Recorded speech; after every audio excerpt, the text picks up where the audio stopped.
closed. The Department of Homeland Security informed 21 states Russian hackers attempted to access their voting systems during the 2016 election.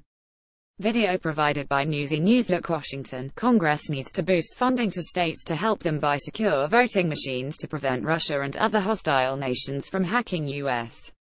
elections, election experts told a House panel Wednesday. This is a critical need, and must be addressed immediately to have an impact on the 2018 election, said Edgardo Corte, commissioner of the Virginia Department of Elections, which held statewide elections earlier this month. Experts also recommended that states stop using touchscreen voting machines and replace them with paper-based systems such as optical scanners that tabulate paper ballots and provide tangible evidence of election results. In many electronic voting systems in use today, a successful attack that exploits a software flaw might leave behind little or no forensic evidence, warned Matthew Blaze, an associate professor of computer and information science at the University of Pennsylvania.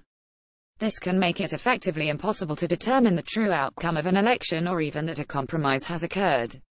Rep.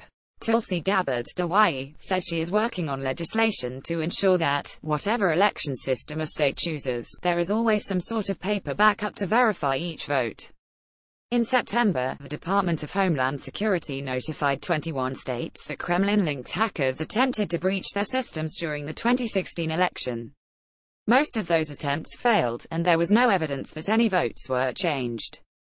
However, in Illinois, the Russian hackers gained entry to the state's voter database and to the personal information of more than 90,000 voters, including their dates of birth and driver's licenses.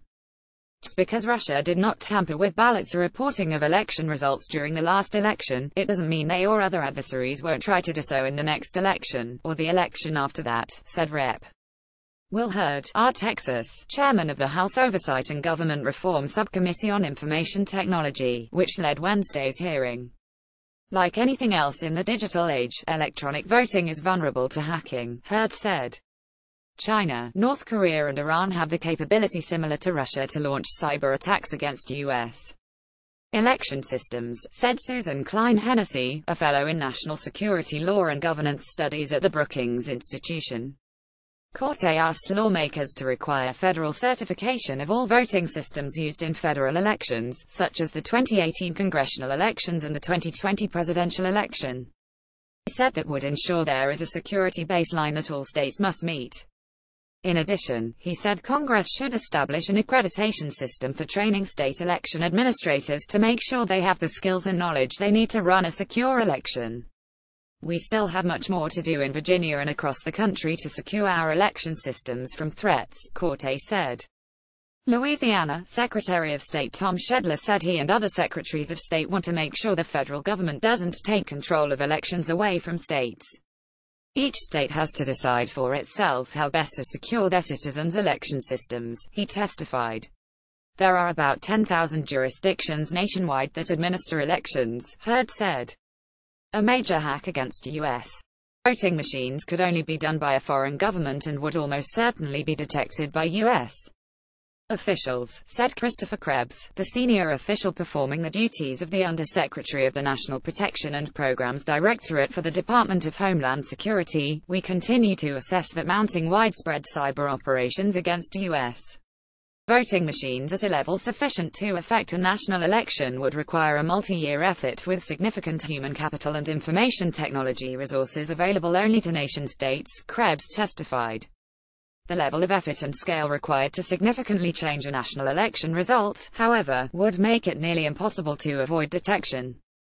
Former Homeland Security Secretary Jay Johnson designated election systems as critical infrastructure in January and offered help to state and local election officials to ensure the security of voting machines. However, many states have been reluctant to accept assistance, fearing it could lead to a federal takeover of elections. State election officials have argued that one of the reasons their elections have been so difficult to disrupt is because there is no central electronic database to hack. Election systems and security practices vary greatly from state to state. Virginia was one of the states targeted by Russian hackers. The state, which held its election for governor and state legislature earlier this month, directed its counties to end the use of touchscreen voting machines because of the unacceptable risk that they could be breached. Virginia voters cast paper ballots instead in the November 7 election, reflecting a growing trend by states to return to paper ballots. Shortly after it notified the states of the hackers' efforts, the Department of Homeland Security announced the creation of an election security task force to try to enhance federal coordination with state and local election officials.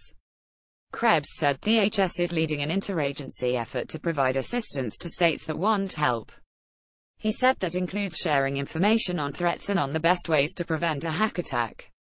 There is no one-size-fits-all solution, he said. More paper ballots are back in vogue thanks to Russian hacking fears. More hackers at DEF CON conference exploit vulnerabilities in voting machines. More Russians tried to hack election systems of 21 states in 2016. Officials say more J. Johnson Congress. Trump must protect elections from cyber attacks. Read or share this story https://usat.ly2zao.oq